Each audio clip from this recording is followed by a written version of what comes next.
Yeah, welcome to my shop again. It's Willie D here.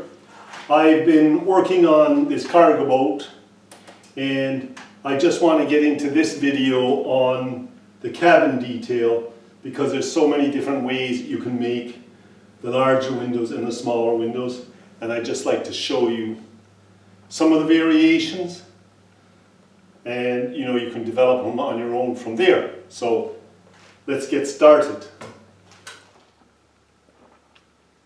I had to have a cup of tea first, of course, but what I'm getting into here is making the windows for your ship and the variations you can do. Now, only I can find my scissors. A little chaos today after working last night, but that's very interesting. There it is.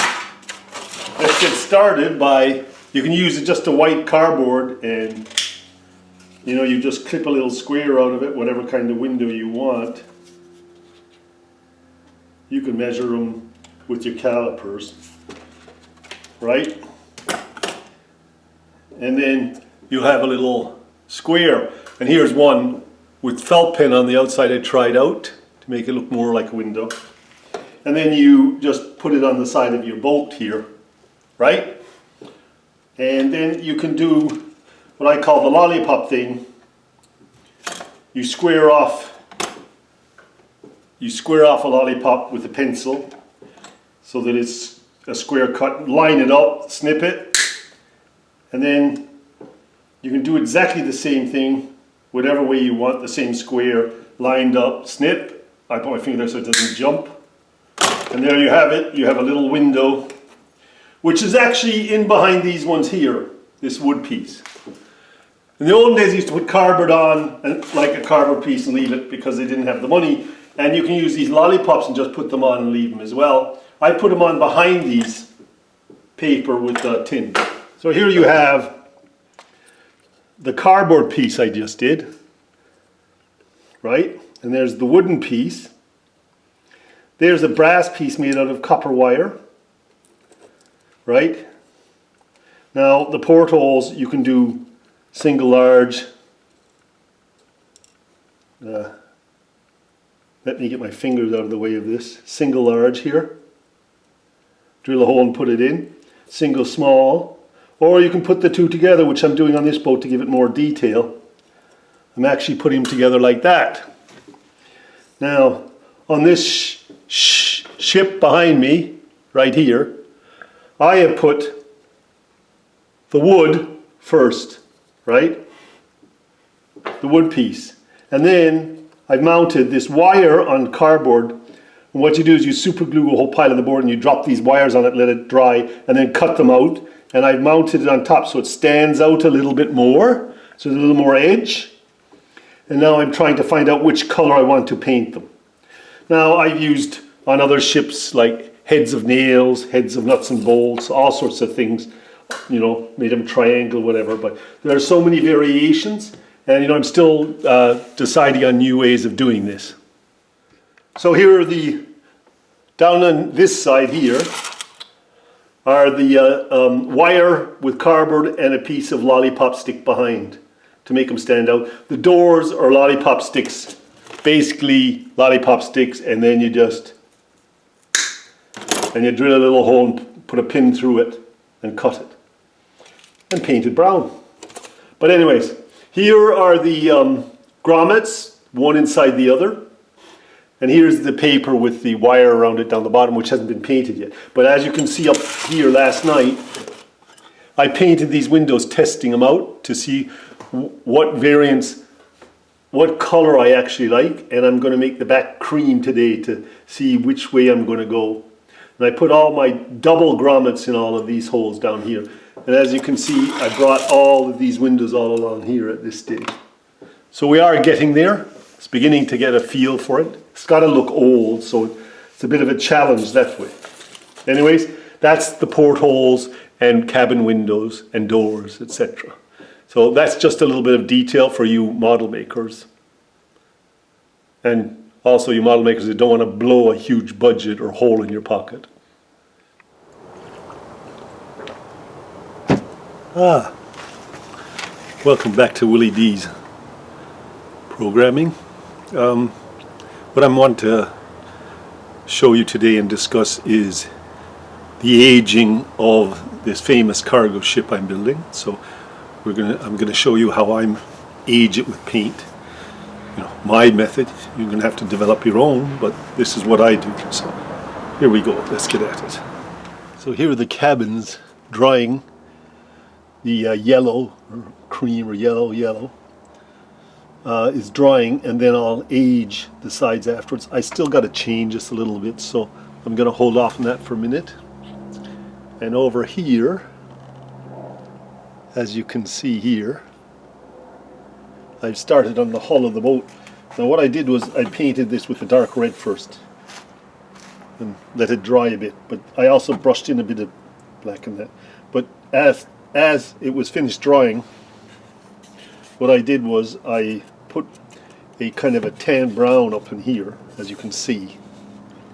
If you look closely, and then basically streaked it down. But then sometimes I wipe it with the paper towel in. You don't want it all streaks. You want to have kind of a variation of kind of random.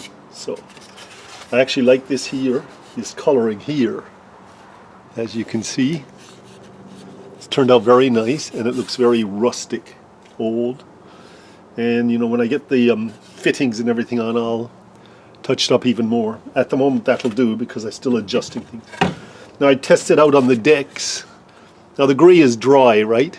So now I'm putting these dark brown and lighter brown rust streaks in it and smearing them a bit and seeing how that looks.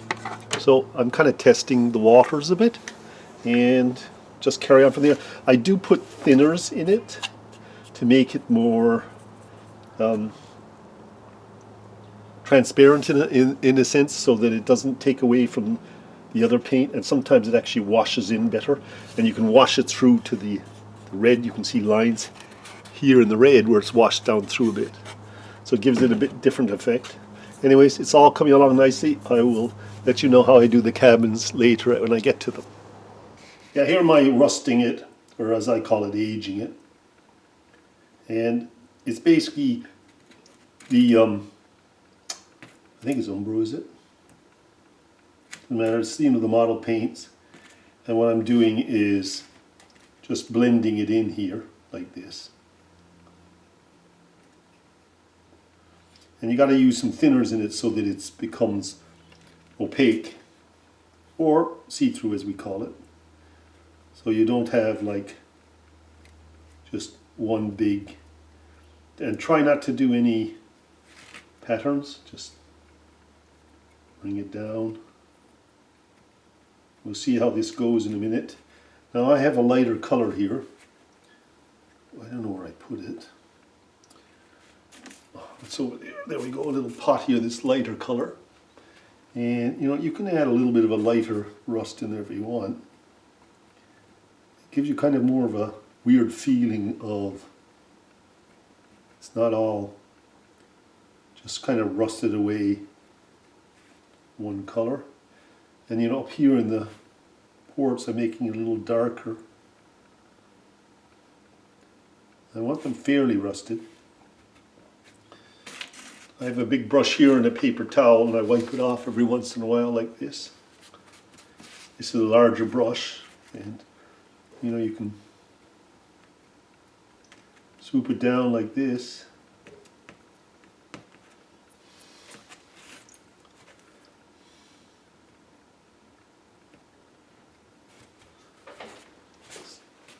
Dabbing back and forth to the towel to the piece I'm doing. It's very hard to explain this in a sense of, it's kind of random, but you have to try your own way of doing it. I'm beginning to like that. If you squint a bit, you can see what you're getting.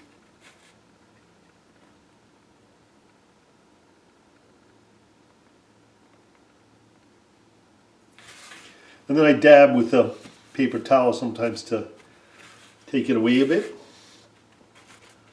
right? Now when I squint I can see this beginning to work. Sometimes turning your brush sideways helps. And you know, sometimes doing a little brush this way, crossways, makes it different. As you can see, I can clear out underneath the portholes a little. And make it look like it's kind of going either side, maybe with a lighter brush. And you just clear off around the porthole a little bit and have it come down this side. Each side of the porthole maybe. There, like that.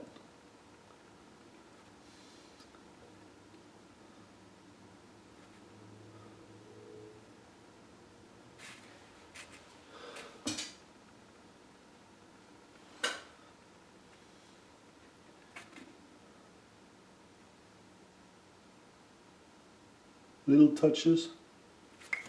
Now, I think that's beginning to look okay.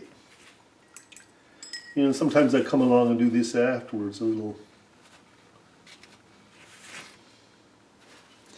And I'll just keep at this. But that's how I'm doing it. Now, I am putting in this lighter color every once in a while.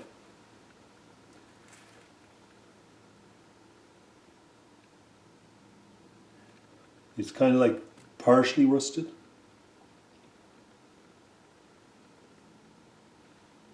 Maybe down underneath the cabins a bit there, like that, see?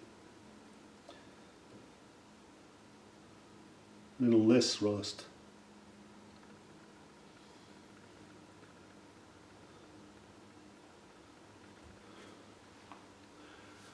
Anyways, I could be there for hours doing this. Yeah, what I'm doing here is taking this mesh here. It's like a sieve, you know, the sieves for food, for straining. And I've cut the bottom out. And I'm just sticking pieces in these skylights here. So it looks like reinforced glass, you know, a mesh style glass over the engine room or whatever that is there. So I'm just installing those. I put on the masts with sticks from the dollar store. The ones are kebabs and the others are a little thicker. I don't know what they're for, but. And my chimney's a bit of metal with a bit of rope around. I take a bit of, you know, string, nice types of string, super glue them around and then file them off. And I have rope around the side of the ship. I've done that as well, here. Two strings or ropes as you want to call them. This needs a little adjusting, but not much. And paint them. And so it's beginning to look much more cruise-like. A little concerned that the portholes are a little bit high here, but if you brought the boat up a bit, you will see the portholes better on the lower. I've had to adjust some things. Now I'm just going to cut the rest of these and put them in, and then I'll see how I'm going to keep them in there. Most likely Liquidex or something, and just pour it on there and leave it. Look like a glass.